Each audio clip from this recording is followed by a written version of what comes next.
부처님께서 제자들과 함께 앉아 계셨을 때였습니다. 조용히 고개를 숙이고 있던 한 제자가 조심스레 입을 열었습니다. 스승님, 요즘 제 마음이 무척 괴롭습니다. 제자의 목소리는 떨리고 있었습니다. 그는 숨을 깊이 들이쉬고 다시 말을 이었습니다. 같이 지내는 동료 중 한 사람이 자꾸 저를 무시합니다. 비아냥거리고 모욕적인 말도 아무렇지 않게 내뱉습니다. 그 사람이 저를 어떻게 생각하든 그건 그 사람의 몫이라 생각하려 해도 제 마음은 자꾸 미움으로 가득 차오릅니다. 제자의 눈가에는 금세 눈물이 맺혔고 다른 제자들도 숙연히 귀를 기울였습니다. 솔직히 말씀드리자면 그 사람이 너무 미워 죽을 지경입니다.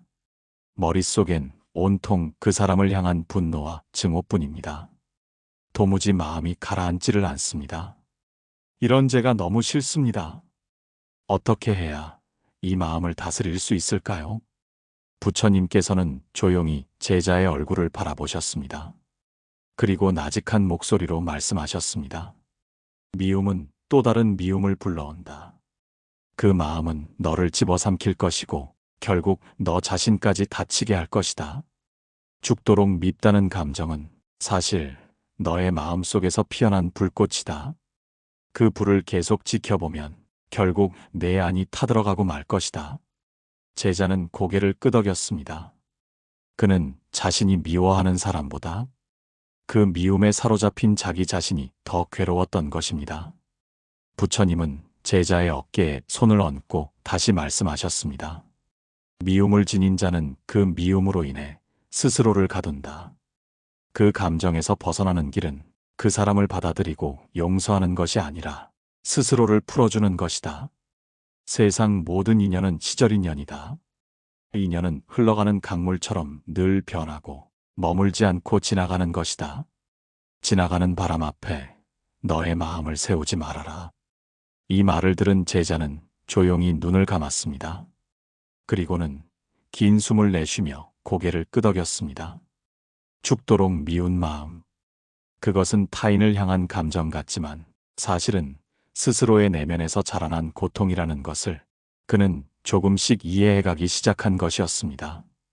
여러분, 혹시 지금 이 순간에도 누군가가 너무 미워서 속이 뒤집히고 마음이 시끄러운 분들이 계신가요? 누군가의 행동, 말투, 표정, 기분, 그 모든 것이 싫고 보기조차 불편하다고 느껴지시나요? 그 감정은 결코 나쁜 것이 아닙니다. 사람이기에 그리고 마음이 있기 때문에 생겨나는 자연스러운 감정입니다. 하지만 그 감정에 너무 오래 머물러 있으면 우리 자신이 다치게 됩니다. 그리고 관계도 삶도 결국 무너질 수 있습니다. 그래서 오늘 이 방송은 그런 여러분을 위해 준비했습니다. 죽도록 미운 사람을 마주했을 때 우리는 어떻게 마음을 다스리고 어떻게 그 인연과의 거리를 조율해야 할 것인가에 대한 이야기입니다. 불교의 가르침 속에는 우리가 이 감정을 다스릴 수 있는 지혜가 분명히 있습니다. 이제 그 이야기 속으로 함께 걸어가 보겠습니다. 살다 보면 누구에게든 마음 깊숙한 미움이 자리할 때가 있습니다. 처음엔 괜찮다고 넘기지만 그 사람이 내 앞에서 웃는 얼굴로 행동하고 뒤에서는 나를 험담하거나 비난할 때 그 감정은 참을 수 없이 증오로 바뀌어 버립니다. 그리고 어느 순간엔 이 사람이 사라졌으면 좋겠다는 극단적인 마음까지 들게 됩니다. 여러분도 그런 경험이 있으신가요? 누군가가 여러분에게 상처를 주었을 때 그 사람의 얼굴만 봐도 속이 뒤집히고 하루 종일 기분이 꺼림칙했던 적은 없으신가요? 이럴 때 우리는 마음속에서 되뇌게 됩니다. 저 사람은 꼭 벌을 받아야 해. 왜 저런 사람은 아무 일 없이 잘만 살아가는 걸까? 그렇게 상대에 대한 미움은 어느새 우리의 생각을 지배하고 마음을 갉아먹는 독이 되어버립니다. 부처님께서 어느 날 제자들에게 이런 이야기를 들려주셨습니다. 어느 마을에 매우 사나운 성격의 남자가 살고 있었습니다. 그는 자주 이웃들을 괴롭히고 누구든 자신의 뜻대로 움직이지 않으면 막말을 퍼붓고 폭력을 휘둘렀습니다. 사람들은 모두 그를 두려워했고 한 스님은 그 남자를 바라보며 부처님께 이렇게 말했습니다. 저 사람은 너무 악합니다. 다른 사람들에게 해를 끼치고도 죄책감 하나 없이 살아갑니다. 어째서 그런 사람은 벌을 받지 않습니까? 그를 보면 화가 납니다. 부처님께서는 미소를 지으시며 말했습니다. 그 사람의 어리석음은 그의 삶을 이미 벌로 만들었다. 내가 그를 미워하는 순간 너의 삶도 그의 벌에 동참하게 되는 것이다. 제자들은 고개를 숙였습니다. 그 순간 그들은 깨달았습니다. 미움은 결국 나를 괴롭게 하고 그 사람의 인생과 나의 인생을 함께 어둡게 만든다는 사실을요. 부처님은 덧붙여 이렇게 말씀하셨습니다. 독을 들고 누군가에게 던지려는 사람은 먼저 그 독을 자신이 쥐고 있어야 한다. 그러니 독은 먼저 자신을 해친다. 여러분, 우리 마음속 미움이라는 독은 결코 상대에게만 닿는 것이 아닙니다. 그 독을 계속 손에 쥐고 있는 한 우리의 마음은 계속 쓰라리고 아플 수밖에 없습니다. 죽도록 밉다는 감정이 드는 순간 우리의 에너지는 모두 그 사람에게 빼앗깁니다. 일상을 살아가는 여유, 마음을 돌보는 시간, 사랑하고 싶은 의지, 모두 미움이라는 감정에 눌려 사라지고 맙니다. 그렇다면 어떻게 해야 할까요? 첫째, 그 사람을 없애려 하지 말고 그 감정에서 벗어나려 해야 합니다. 둘째, 그 사람을 이해하려 애쓰기보다는 내가 왜 그토록 흔들리는지를 들여다보아야 합니다. 한 여인이 있었습니다. 그녀는 남편의 외도로 인해 극심한 분노와 증오를 느끼고 있었습니다. 매일같이 속이 부글부글 끓고 왜 나한테 이럴 수가 있지? 라는 생각에 가슴이 먹먹해졌습니다. 그녀는 어느 절에 올라가 스님에게 울며 말했습니다. 스님, 저는 그 사람이 너무 미워요. 밤에 잠도 오지 않고 밥도 넘어가지 않습니다. 스님은 그녀를 바라보며 물었습니다. 그 사람이 한 행동은 바뀌었습니까? 아니요. 그 사람은 지금도 자기 삶을 살고 있겠지요? 네. 그렇다면 왜 당신은 그 사람의 잘못된 행동을 두고 당신의 삶을 멈추고 있습니까? 그녀는 순간 말을 잃었습니다. 그리고 조용히 눈물을 흘렸습니다. 미움은 잘못된 사람을 징벌하지 않습니다. 다만 올바른 사람을 괴롭힐 뿐입니다. 스님의 말에 그녀는 처음으로 고개를 끄덕였습니다. 여러분, 지금 미워하는 사람 때문에 나의 삶이 멈춰 있다면 우리는 어쩌면 그 사람의 두 번째 피해자가 될 수 있습니다. 첫 번째 피해는 그 사람이 나에게 직접 저지른 상처였습니다. 하지만 두 번째는 그 사람을 미워하는 내 감정이 나를 다시 상처 입히는 것이죠. 그래서 우리는 결심해야 합니다. 그 감정에서 내가 벗어날 수 있도록, 다음으로 나아갈 수 있도록 스스로를 보듬고 다독여야 합니다.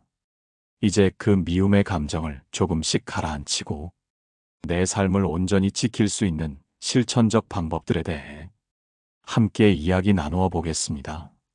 그 여인이 눈물을 닦고 돌아갔던 그날, 그녀는 여전히 분노의 기억을 다 지운 것은 아니었습니다. 하지만 마음 한 구석에서 이런 생각이 들기 시작했다고 했습니다. 이제는 내 인생을 살아야겠다. 누군가를 미워한다는 것은 그 사람의 잘못이 아니라 그 감정에 휘둘리는 내 마음의 연약함이기도 합니다. 우리는 미움을 정당화하기 위해 그 사람이 얼마나 나쁜지, 얼마나 이기적인지를 떠올리고 그 기억을 되새깁니다. 하지만 그럴수록 우리는 더 깊이 미움에 빠져들고 결국 그 감정에 중독되듯 살아가게 됩니다. 부처님께서 제자들에게 이런 말씀을 하신 적이 있습니다. 타인의 죄를 곱씹는 자는 그 죄보다 더 무거운 고통을 스스로에게 안겨주는 것이다. 어떤 제자가 묻습니다. 스승님, 누군가가 저를 해치려 했을 때 그를 용서하는 것이 옳습니까? 부처님께서는 조용히 대답하셨습니다. 그 사람을 용서하라는 것이 아니다. 그 사람에 의해 흐트러진 너의 마음을 다시 바로잡으라는 말이다. 용서는 상대를 위한 것이 아니라 너 자신을 위한 것이다. 이 말씀을 들은 제자는 한참을 침묵하다가 작은 미소를 지었습니다. 그 순간 그는 자신이 얼마나 상대의 행동에 집착하며 스스로를 괴롭히고 있었는지를 깨달았던 것이죠. 우리가 살아가며 미워하는 사람은 어쩌면 일평생 잊히지 않을 수도 있습니다. 하지만 중요한 것은 그 미움이 내 삶을 계속 흔들고 있느냐는 점입니다. 그렇기에 우리는 마음을 훈련해야 합니다. 먼저 그 사람을 떠올릴 때마다 미워하는 마음을 그대로 두지 말고 한 발짝 떨어져서 바라보는 연습을 해보세요. 그 사람의 얼굴이 떠오를 때, 아, 또 그 마음이 올라오는구나 하고 그저 알아차리기만 하십시오. 그 다음에는 그 감정에 좋고 나쁨의 판단을 붙이지 마세요.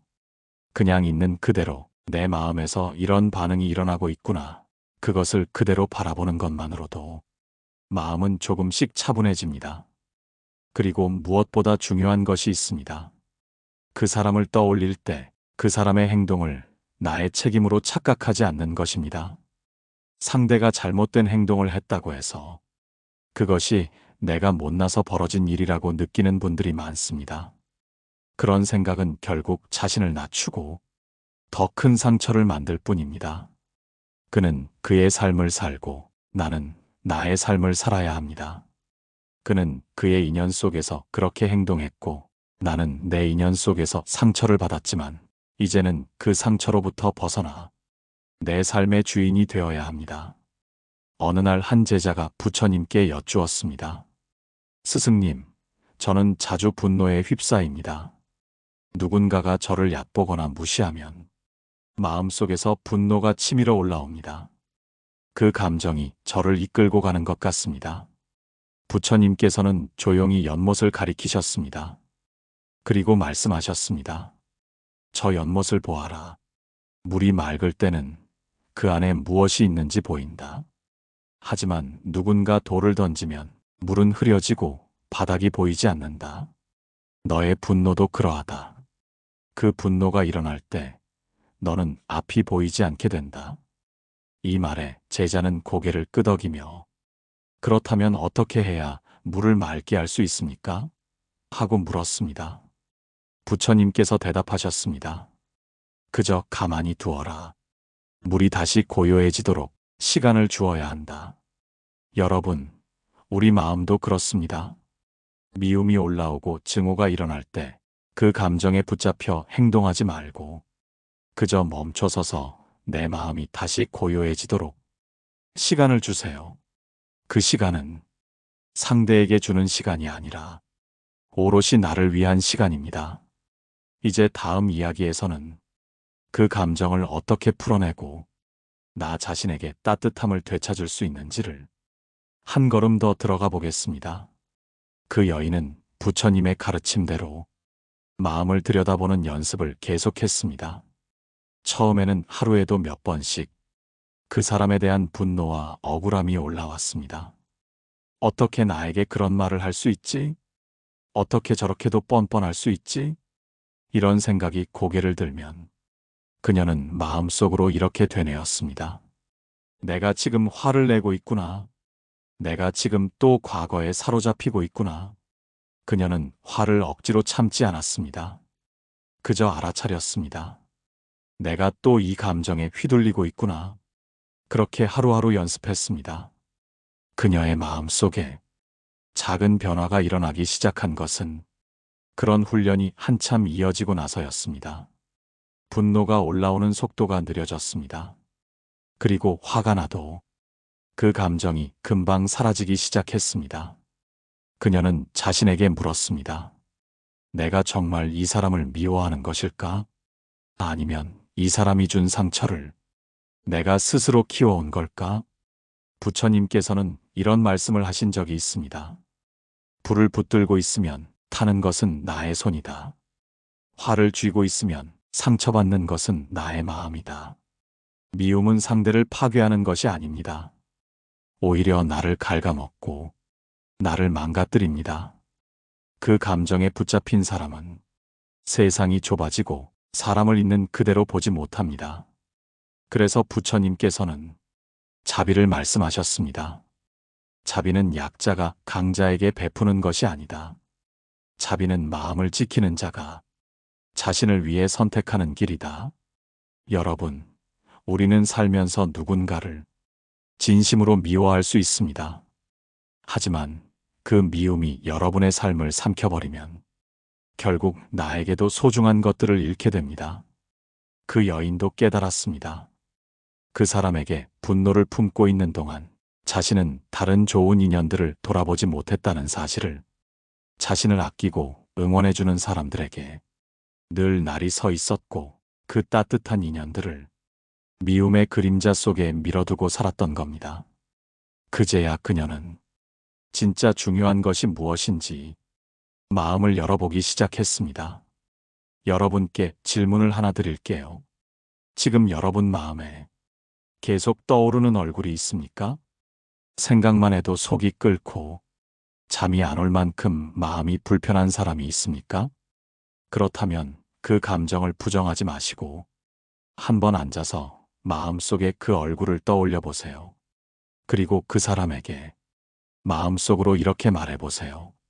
나는 지금 너를 용서하지 않는다. 하지만 이 감정에 휘둘리지는 않겠다. 이 말은 자신을 지키는 선언입니다. 용서를 억지로 강요하는 것이 아니라 내 삶의 주도권을 다시 내가 갖는 것입니다. 어느 날 한 노승이 산길을 걷다가 자신을 무시하고 욕을 했던 사람과 우연히 마주쳤습니다. 제자들은 분노하며 말했습니다. 스님, 저 사람은 스님께 큰 무례를 했습니다. 그런데 왜 아무 말씀도 안 하십니까? 노승은 조용히 웃으며 대답했습니다. 그 사람은 벌써 몇 해 전 그 말로 내 마음을 어지럽혔다. 그런데 내가 또다시 그 마음을 꺼내들 이유는 없지 않느냐? 그 말을 들은 제자들은 비로소 고개를 숙였습니다. 여러분, 누군가를 미워한다는 건 그 사람을 다시 내 안으로 초대하는 일입니다. 그 사람은 이미 지나갔는데 나는 여전히 그 사람을 품고 사는 겁니다. 이제 그 문을 닫아야 합니다. 더 이상 들어오지 못하게 그 마음의 문을 닫고 자기 자신에게 집중할 때입니다. 우리는 미워하는 사람을 떠나보낼 때 비로소 소중한 사람에게 집중할 수 있습니다. 그리고 그때부터 진짜 위로와 평안이 마음에 찾아옵니다. 이제 남은 이야기에서는 그 미움을 넘어 따뜻함으로 삶을 다시 채우는 방법에 대해 더 깊이 이야기해 보겠습니다. 그 여인이 부처님의 가르침을 마음에 새긴 지 몇 달이 흘렀습니다. 그동안 그녀는 매일 아침 스스로에게 이 질문을 던졌습니다. 오늘은 무엇에 분노하지 않고 마음을 편히 지낼 수 있을까? 어느 날 그녀는 평소에 자신에게 상처를 주었던 그 사람과 다시 마주하게 되었습니다. 예전 같았으면 심장이 두근거리고 분노가 목까지 치밀어 올랐을 상황이었지만 그녀는 조용히 숨을 고르며 그 사람을 바라보았습니다. 상대는 무심한 얼굴로 지나쳤고 예의 없이 말을 던졌습니다. 그러자 그녀의 마음 속에서 분노가 한 줄기처럼 일어났지만 이내 사라졌습니다. 그녀는 마음속으로 조용히 말했습니다. 이 감정은 내가 통제할 수 있다. 내가 굳이 반응하지 않아도 된다. 그녀의 얼굴에는 평온한 미소가 머물렀습니다. 부처님께서는 말씀하셨습니다. 미움에 미움으로 갚으면 미움은 그치지 않는다. 오직 사랑으로서 미움이 그친다. 이것이 영원한 진리이다. 여러분, 이 말씀은 우리가 삶에서 경험하는 모든 갈등과 분노의 순간에서 지켜야 할 중심이 됩니다. 사람을 미워하는 감정은 이성보다 빠르게 올라오고 그 감정에 휘말리면 우리는 말과 행동으로 상처를 주게 됩니다.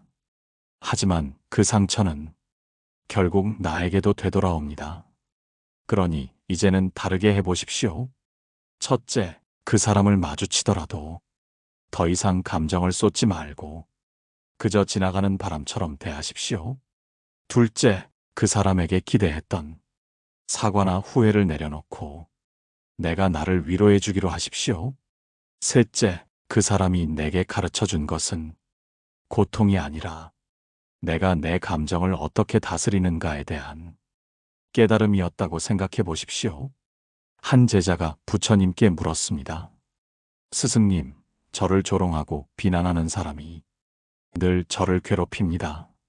제가 아무리 자비심을 내보려 해도 그 사람만 보면 미움이 올라옵니다. 이럴 때는 어떻게 해야 합니까? 부처님께서는 나뭇가지를 꺾어 제자의 발밑에 내려놓으며 말씀하셨습니다.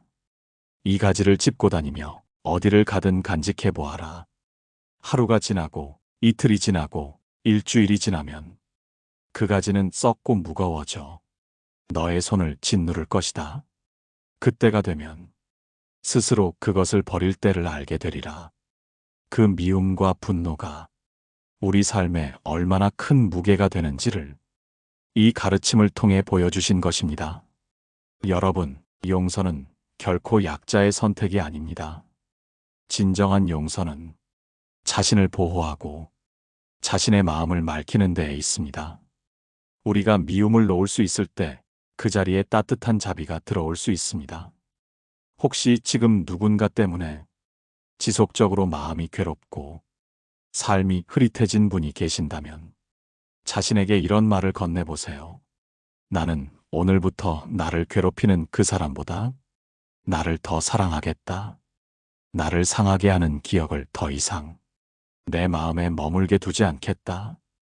이 말은 결코 그 사람을 잊으라는 뜻이 아닙니다. 그 사람에게 휘둘리지 않겠다는 다짐이자 선언입니다. 그리고 그 다짐을 실천에 옮길 때 우리는 진짜 평화의 길로 들어섭니다.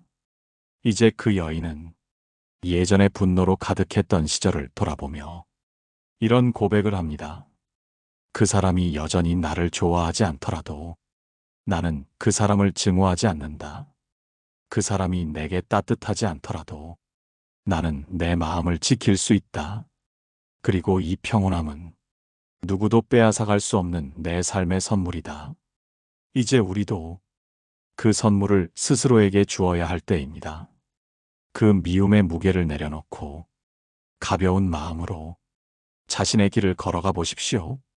다음 이야기에서는 어떻게 그 미움의 감정이 우리 인생의 방향을 바꾸고 또 어떤 식으로 치유될 수 있는지에 대해 계속 나누겠습니다. 그 여인의 변화는 주변 사람들에게도 작은 울림을 주기 시작했습니다. 가족은 그녀가 더 이상 과거에 매달리지 않고 오늘 하루를 차분하게 살아가는 모습을 보며 말없이 안도했습니다. 친구들은 예전처럼 누구를 욕하거나 과도하게 감정을 터뜨리지 않는 그녀에게서 조용한 신뢰를 느끼기 시작했습니다. 그러던 어느 날 그녀는 시장 골목에서 자신을 험담했던 바로 그 사람을 다시 마주쳤습니다. 오래전 그녀의 마음을 가장 아프게 했던 그 한마디, 넌 절대 변하지 않아. 그 말을 했던 사람이었습니다. 그 순간 그녀의 가슴이 순간 뻐근하게 아팠지만 그녀는 자신의 마음을 먼저 들여다보았습니다. 그리고 속으로 이렇게 되뇌었습니다. 지금 이 감정이 나를 이끄는 대로 그냥 따라가지 않겠다. 그녀는 그 사람에게 다가가 조용히 인사했습니다. 안녕하세요. 오랜만입니다. 상대는 어색한 미소를 지었고 그 자리에서 대화는 이어지지 않았습니다. 하지만 그 짧은 순간 그녀는 이미 자신 안의 미움이 사라졌다는 걸 알게 되었습니다. 그것은 마치 가슴 깊은 곳에 있던 돌덩이가 서서히 흙으로 변하여 스르르 바람에 흩어지는 느낌이었습니다. 사람을 용서하는 일은 그 사람을 위한 일이 아니라 결국 나 자신을 자유롭게 하기 위한 행위임을 알게 된 것입니다. 부처님께서는 이런 말씀을 하신 적이 있습니다. 사람의 마음은 풀과 같아서 지나가는 바람에도 흔들리고 가는 구름에도 변한다. 그런 마음에 집착하지 마라. 그 마음을 따라가지 마라. 그저 지켜보아라. 그 여인은 더 이상 누군가를 미워하며 그 마음을 키우지 않았습니다. 대신 자신의 하루하루를 더 충만하게 채우는 데 집중했습니다. 꽃을 바라보며 웃고 밥을 지으며 감사하고 길을 걸으며 자신에게 말을 걸었습니다. 이 순간이 얼마나 소중한지 나는 알고 있다. 내 마음에 미움을 쌓을 자리는 없다. 여러분, 누군가를 미워하는 마음은 정말 오랫동안 사라지지 않습니다. 그 감정은 강한 불씨처럼 가슴 속에 남아있다가 언제든 다시 타오릅니다. 그 불씨가 커지면 내 안의 평화는 사라지고 나 자신까지도 타들어가게 됩니다. 그렇다면 어떻게 그 불씨를 꺼야 할까요? 첫째, 감정을 억지로 지우려 하지 말고 그 감정이 왜 생겼는지를 조용히 관찰해 보세요. 둘째, 그 사람에게 바랐던 기대와 그 기대가 무너졌을 때 느낀 상처를 스스로 인정해 보세요. 셋째, 그 감정은 나의 일부이지만 나 전체는 아니다라고 말해 보세요. 그 감정은 일시적인 것입니다. 부처님께서 제자들에게 이렇게 말씀하셨습니다. 사람의 말에 휘둘리지 말고 사람의 눈빛에 흔들리지 말아라. 그 말도 그 눈빛도 그 사람의 고통이 만든 그림자일 뿐이다. 우리는 너무 자주 그 사람의 그림자에 상처를 입고 그 그림자를 미워하다가 진짜 그 사람조차 볼 수 없게 됩니다. 그러니 이제 그 미움을 그림자와 함께 놓아봅시다. 사람은 완전하지 않습니다. 누군가가 여러분에게 상처를 주었다면 그도 또 다른 곳에서 상처받은 사람일 가능성이 큽니다. 자비는 바로 그 연약함을 이해하는 데서 시작됩니다. 그리고 그 자비는 여러분의 마음을 가장 먼저 위로해 줄 것입니다. 여러분은 누군가를 용서하지 않아도 됩니다. 하지만 그 미움 속에서 자신을 계속 고통스럽게 두지 마십시오. 지금 이 순간에도 여러분은 스스로를 더 평화로운 쪽으로 인도할 수 있습니다. 그리고 그 평화는 누구도 주지 못하는 오직 여러분 자신이 선택할 수 있는 진정한 선물입니다. 이제 마지막 이야기를 통해 우리 마음속 미움의 그림자를 완전히 놓는 방법을 나누겠습니다. 그녀는 미워했던 사람을 마음에서 놓아준 후 그 사람을 다시 만날 기회는 거의 없었습니다. 하지만 이상하게도 그 사람의 이름이 떠오를 때마다 가슴속에 응어리졌던 감정이 조금씩 흩어지듯 사라지고 있다는 걸 느꼈습니다. 이전에는 그 사람과 관련된 이야기를 들으면 눈썹이 찌푸려지고 심장이 두근거릴 정도로 감정이 요동쳤습니다. 그러나 이제는 그 사람도 나처럼 불안하고 어쩌면 외로운 존재일 수 있다는 조용한 연민이 먼저 떠올랐습니다. 사람을 미워하는 마음은 곧 나를 얽매는 굴레입니다. 그 사람은 내 머릿속, 내 마음 속에서 커다란 자리를 차지한 채 내 시간을 빼앗아 가고 내 감정을 소진시킵니다. 결국 미움은 타인을 향한 것이 아니라 나 자신을 향한 벌이기도 합니다. 부처님께서는 이렇게 말씀하셨습니다. 분노는 불붙은 숯을 들고 다른 이를 향해 던지려는 것과 같다. 먼저 되는 것은 자신이다. 우리는 때때로 너무나 강하게 증오의 감정을 느끼며 살아갑니다. 그 감정은 인간으로서 지극히 자연스러운 것이기도 합니다. 하지만 그 감정을 어떻게 다루고 바라보느냐에 따라 우리 삶은 완전히 달라질 수 있습니다. 부처님의 제자 중 한 사람, 대화다타는 한때 부처님을 깊이 따랐던 이였습니다. 그러나 그 마음이 교만해지고 질투와 오만에 물들자 부처님을 해치려는 생각까지 하게 됩니다. 그는 여러 차례 부처님의 길을 방해하고 심지어 부처님을 해하려는 음모까지 꾸밉니다. 하지만 부처님은 대화다타를 한 번도 원망하거나 비난하지 않으셨습니다. 오히려 이렇게 말씀하셨습니다. 그 또한 중생이다. 그 마음에 아직 어둠이 많을 뿐이다. 그 어둠을 탓하지 말고 빛을 보내주어라.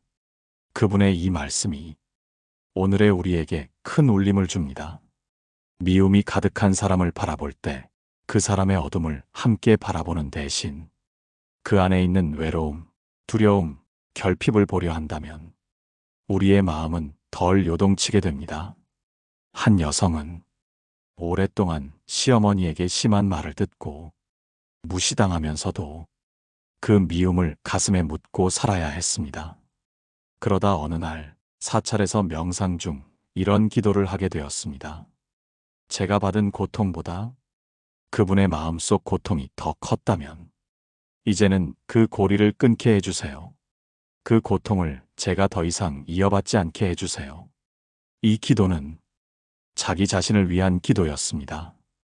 그리고 그날 이후 그 여성은 그 시어머니를 예전처럼 두려워하지 않게 되었고 마음의 긴장이 눈에 띄게 풀렸습니다. 이처럼 미움을 품고 있는 여러분께 드리고 싶은 말씀은 미움을 당장 없애려 하지 말고 그 감정이 왜 생겼는지를 그저 지켜보시라는 것입니다. 그리고 이 말도 꼭 전하고 싶습니다. 내가 미워하는 사람은 내가 가장 많이 생각하는 사람이다. 그 생각이 나를 괴롭힌다. 그러니 이제는 미움이 들 때마다 이렇게 말해보세요. 나는 지금 그 사람의 그림자가 아닌 내 마음속 고요를 선택하겠다. 이 고요는 내가 가장 힘들고 지쳤을 때 나를 지켜줄 수 있는 유일한 안식처가 되어줄 것입니다. 이제 오늘 방송을 마무리하면서 여러분께 하나의 문장을 남기고 싶습니다. 미움은 계속 가지고 있기에 무겁고 놓아줄 때에야 비로소 가벼워진다. 오늘 이야기 들으시면서 여러분 마음에도 작은 울림이 전해졌다면 그것이 바로 치유의 시작입니다.